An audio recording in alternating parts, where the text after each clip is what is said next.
Warner Brothers Discovery is a storytelling company, and we are very fortunate to have a huge share of the most beloved and globally recognized storytelling IP in the world, including Harry Potter, Game of Thrones, Superman, Batman, Lord of the Rings, and we intend to take full advantage of these one-of-a-kind franchises across our various platforms. In all that we do, we are guided by 3 strategic pillars.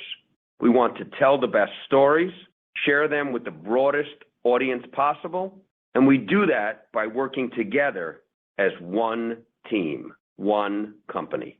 We believe strongly in the importance of the motion picture window and having that shared experience with other people. This year, we celebrate the storied Warner Brothers Studios' 100th anniversary with a deepened commitment to telling quality, diverse stories with the power to entertain, inspire, and when we are at our best, impact or even change the culture. And we are excited for Mike and Pam to lead the studio into its next chapter, which in 2023 will see output more than double. Today, I'm thrilled to announce that Mike and Pam signed a deal to make multiple Lord of the Rings movies. Lord of the Rings is one of the most iconic storytelling franchises of all time, and we're so excited. Stay tuned for more to come on this front.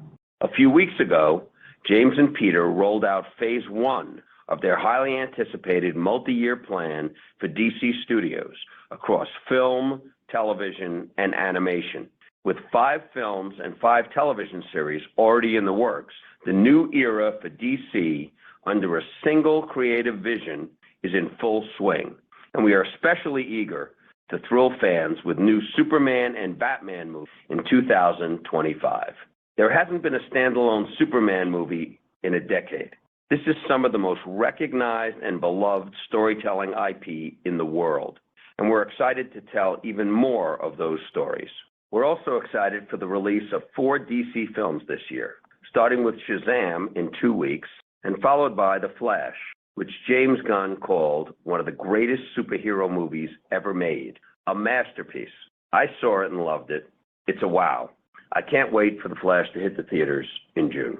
We're also thrilled by what we're seeing coming out of our games business, which represents a core part of our overall strategy. As the only studio scaled in gaming, we see it as a meaningful differentiator with substantial opportunity. With the successful launch of Hogwarts Legacy 2 weeks ago, we reimagined one of the biggest global franchises in the world. The game was one of the most highly anticipated of 2023.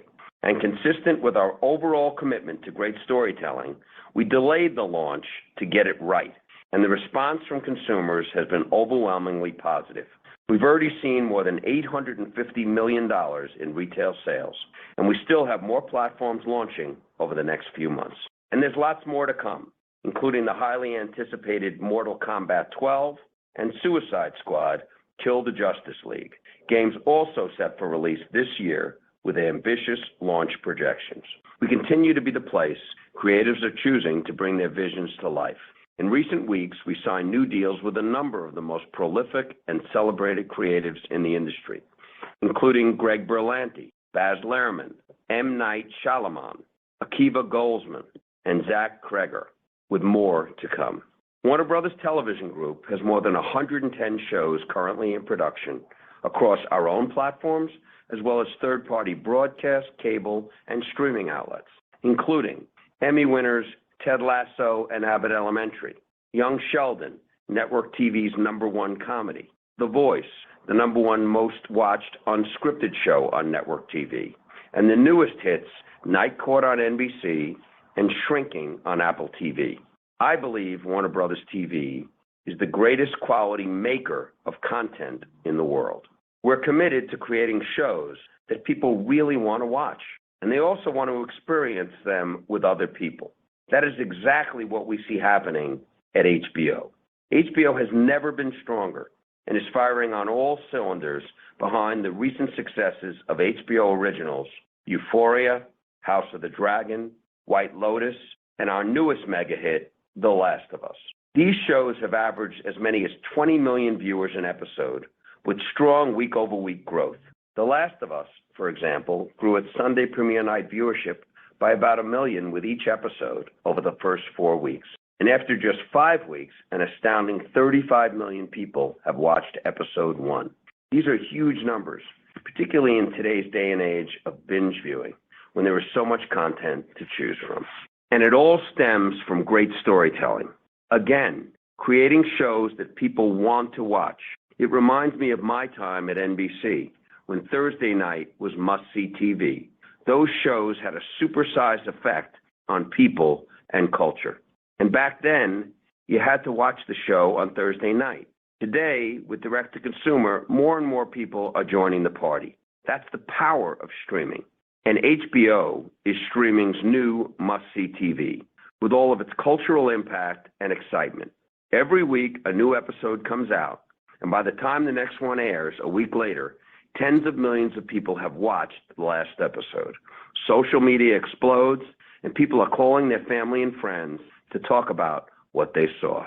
This phenomenon can go for 8, 10-plus weeks for each series. That's the power of curation. We believe that when you have content that is so good that it hits the zeitgeist, the best way to drive interest and engagement is not by dropping the entire season on a platform all at once, but by allowing the buzz and anticipation to build over time. And it's the same principle with theatrical. Perceived value of content increases when there's a great expectancy and excitement. People want to be part of something. And when you tell them a great story and they get to experience it with others, either in a packed theater or on a Sunday night, it really is magic. We have a lot of points to be very excited about. We're going to be releasing 12 films, 6 games. One of them is off to a very good start. We were laser focused on building this DC 10-year plan.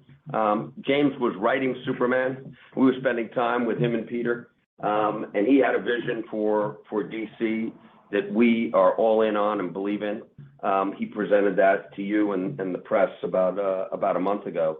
It's one of the biggest value creation opportunities for us. I think it could and should be huge because it wasn't being pushed on. If you look at DC, Harry Potter, and Lord of the Rings, and then you take a look at Warner as a company without those three, okay?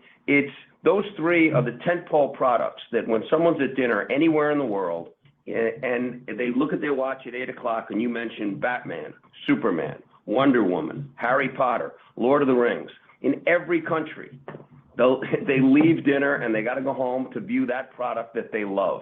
It gives a huge advantage with those tentpoles.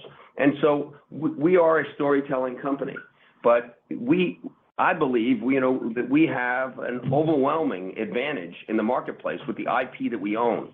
But to get that advantage, we have to create great content with that IP. So that storytelling IP. We haven't done a Superman movie in 10 years. We haven't done new Harry Potter content in over a decade. And Lord of the Rings, which is a fantastic franchise, and Andy Jassy was pushing on it at Amazon with a lot of success. Well, we own those movie rights.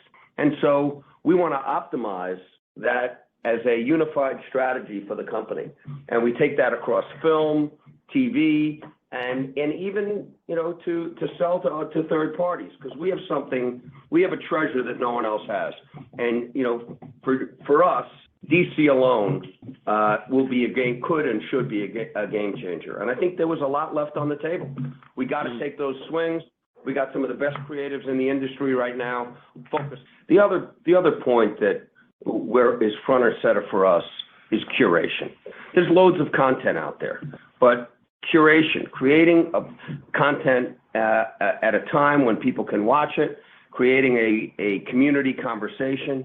If you look at The Last of Us, it was growing every week. Euphoria, to be able to deliver, 20, 30, 35 million people in America watching, and to have it be a conversation. Storytelling content is most powerful when you're watching it and then you're with others either in a theater or you're able to talk about it either online or with your friends. That's the power of content, not when you're viewing content alone. Content alone is really only half of the equation. And curating content so that people can watch it and have a shared experience is a very big piece of the Warner Brothers Discovery advantage.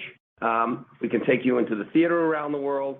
We can put you on HBO on a Sunday or Monday night where it's must-see streaming TV.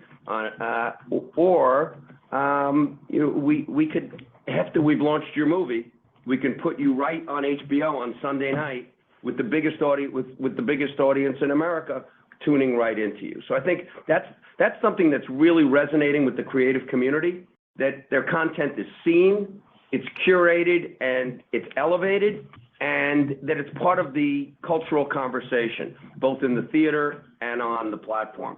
And that is what all great talent wants. They want to have an opportunity for their content to be seen, to be talked about, and they want to feel respected. And that is the culture here at Warner Brothers Discovery. And the best thing that we have going for us right now is all of that hard work that we did, and it was probably 2 years of work that we did in 10 months. It's now it's overwhelmingly behind us. All the meetings that I've had in the last 2 weeks are about great content that we're producing, meeting with creatives that want to come here, what more shows are we going to be selling, what more shows are we going to be keeping on our platform, and getting ready for our new launch. So I think this is an exciting time because I think we made some tough decisions. Some of them we may find we need to adjust, but we feel really good about where we are, and we're accelerating forward. And one of the tenets is we're not going to launch any content before it's time. We have a lot of motion picture content that we're reworking and making a lot of progress with. The Hogwarts game, we took several additional months to rework it, to get it right. It's not about getting it out quick. It's not about getting it out for a certain date. It's about telling the best story. And so we're going to be, Casey is the best example of that. Channing is the best example of that. And, now this year you're going to see us fighting on DC. You're going to see us fighting at Warner Brothers on the motion picture side in order to really, I think there's a huge opportunity on the Warner Brothers motion picture side for investment in quality content and storytelling. But we're not going to tell any story before it's time. And I think you're going to see a big difference that when we release something, it's going to be a product that we think is the best it could be.